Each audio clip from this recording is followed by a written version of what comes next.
This video could contain things that may be offensive for some viewers, so discretion is advised. From its inception, religion was a tool for us to feel accompanied, to feel like we have a purpose in life, and to feel that there's someone taking care of us. We could say that religion is the opposite of nihilism. Nihilism is that belief that life is hopeless, that there's no real meaning in it.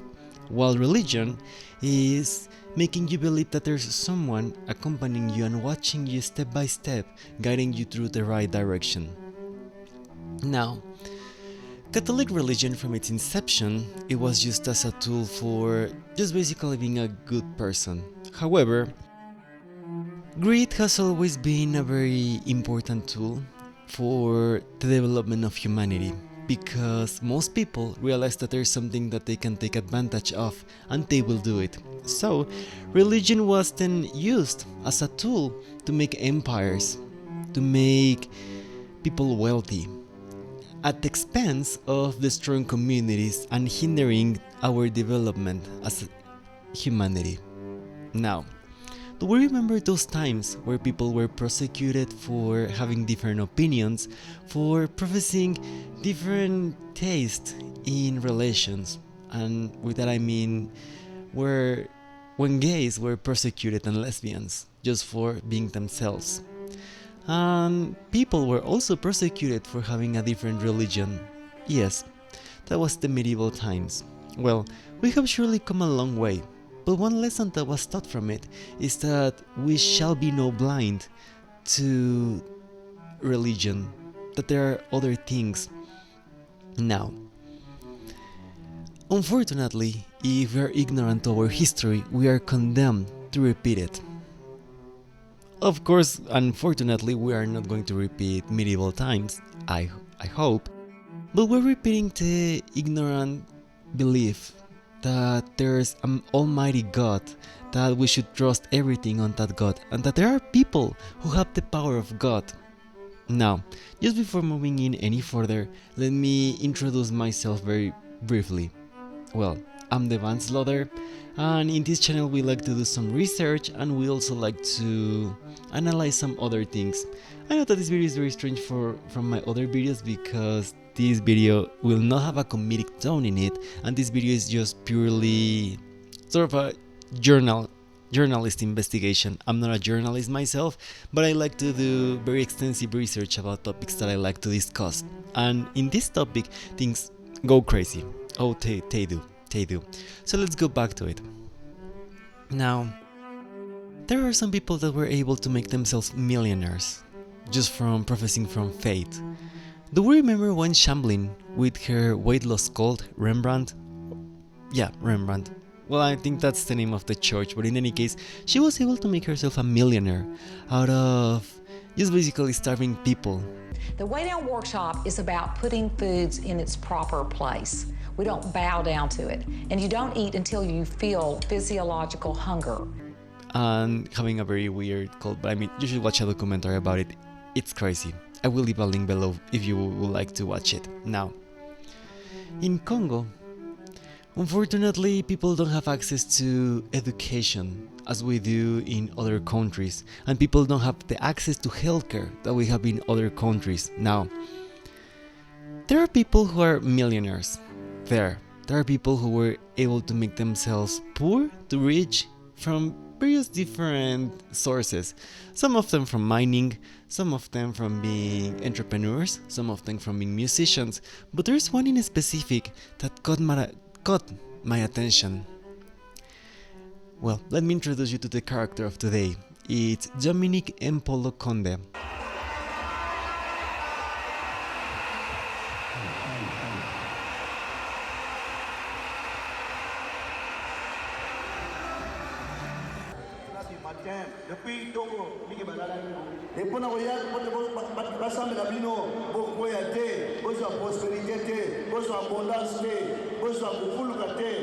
Now, just before moving on, let me give you a very quick introduction into his background.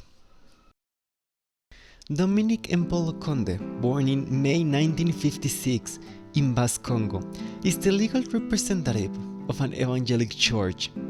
He was bestowed by the international ONG Kulpak with the title of Universal Ministry of Peace. This ONG collaborates with the ONU and UNESCO. Now, who is he? I will tell you a little bit about the condecorations that he has received. He is someone who is able to fill stadiums to a greater extent than our favorite celebrity. He's someone who created a church with 5 million followers, someone who's recognized as a scientist, a scholarship, who received a merit medal from the ex-president Joseph Camila. And the most interesting part of all of this is that he himself is selling the cure for everything. Now, I will tell you some of the things that this alleged potion or alleged miracle is able to cure. It's cancer, epilepsy, hepatitis B, AIDS, and he even claims that this magical potion is able to bring newborn death to life.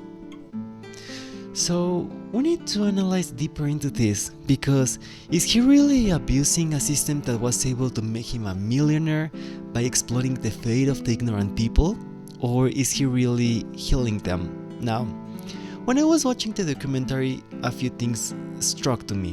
One of them is that on the bottle of the new bottle package for his magic juice, it doesn't really state any ingredients. The main ingredient is divine inspiration. And of course, as divine inspiration is not tangible, there are tangible ingredients, and one of them, from what people have said, that where they're consuming the juice, the main two ingredients are gasoline and lemon juice. Il y a du citron, il y a du pétrole, il y a beaucoup de mélanges que vous ne connaissez pas.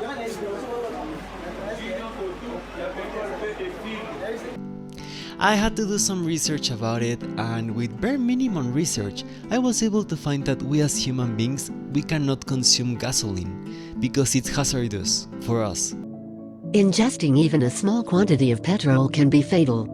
Petrol is a toxic and extremely flammable liquid. Petrol contains approximately 150 different chemicals. When even small quantities of hydrocarbons enter the bloodstream, this can reduce the functioning of the central nervous system. Now, in regards to lemon juice, yes, it has healing properties, but it's not the cure for everything. That's why we have antibiotics, because lemon juice has a very high dosage of vitamin C, but even in high quantities it can be very abrasive for the digestive tracts, so it's not recommended to consume a lot of it. Now, these two ingredients and divine inspiration of course are not able to cure any of the diseases.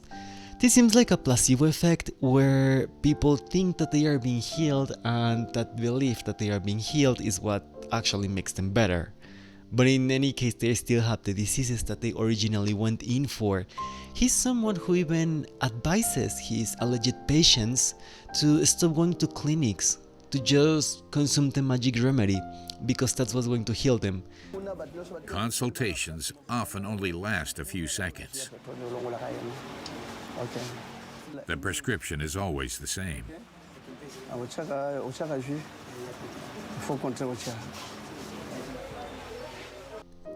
In a sense, he's sort of smart with his business, because even though he's filling stadiums, he has a mega church with 5 million followers, he's no dumb.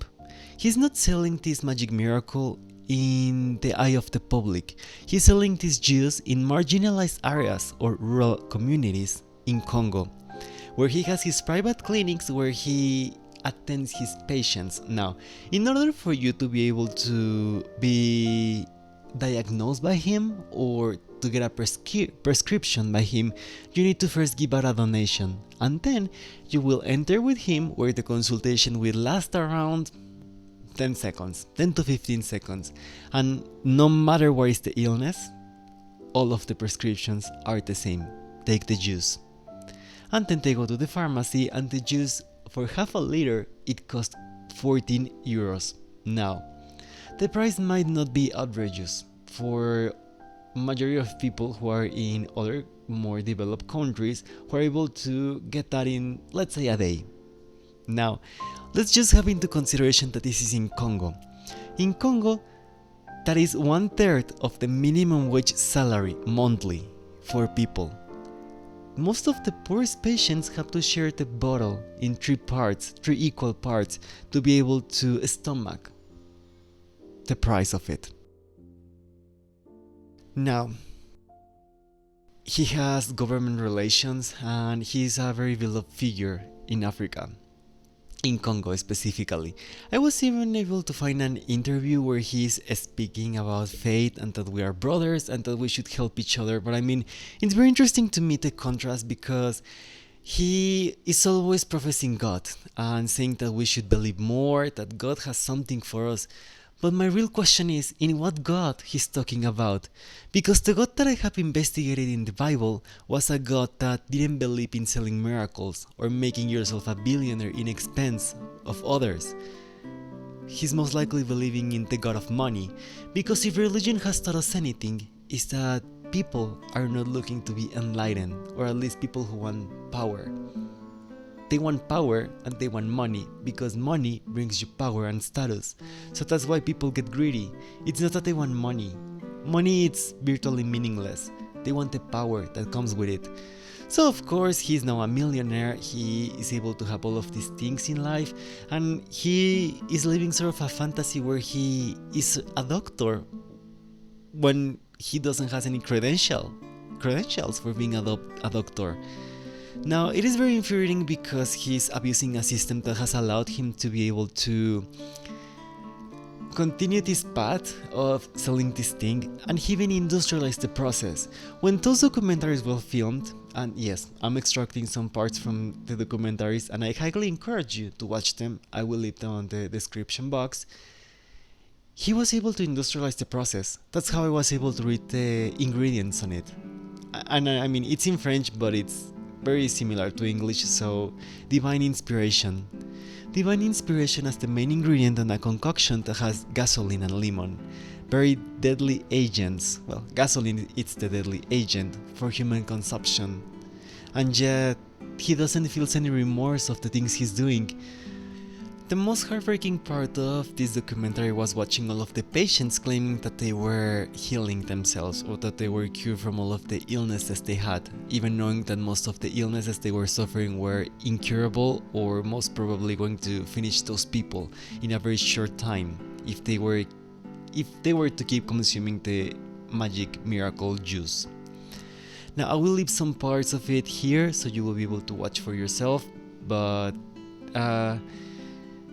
it's something that will certainly be stuck with me for a while.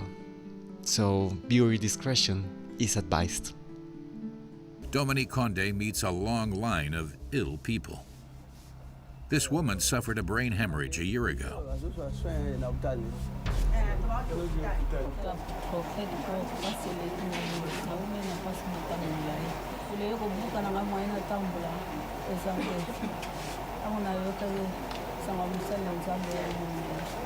C'est vrai que pour appliquer le pétrole, pour commencer, c'est le massage, le pétrole, le cocotier comme et ça peut lui apporter beaucoup de solutions. J'ai été la maladie de sida, j'ai pesé 14 kilos, mais maintenant j'ai pesé 52 kilos, maladie de sida grâce au J du prophète Conde Dominic, la journée. It's a promise with no scientific foundation, which can be a dangerous message for ill people. Ces produits, il y a des gens qui donnent même des morts-nés. On applique le J, on met dans la bouche le mort-né. Ils reviennent à la vie, les morts. Finally, just to conclude this video, I was able to find some information on a Christian website in regards to prophets and apostles of Jesus Christ. And I will read to you some parts of it because I think it is interesting, because even this is from the Bible and from a religious perspective. I am myself not a Christian, but I always like to do my research from all points of the discussion. So here it goes. The prophets of God did not sell miracles, and neither did the apostles of Jesus Christ. I am sure the world would have paid all they have possessed in order to revive their loved ones. or to be healed. I am sure many who have begged, stolen or borrowed, to help their lame to walk again, or the blind to see, yet God's miracles performed by His servants are not for sale.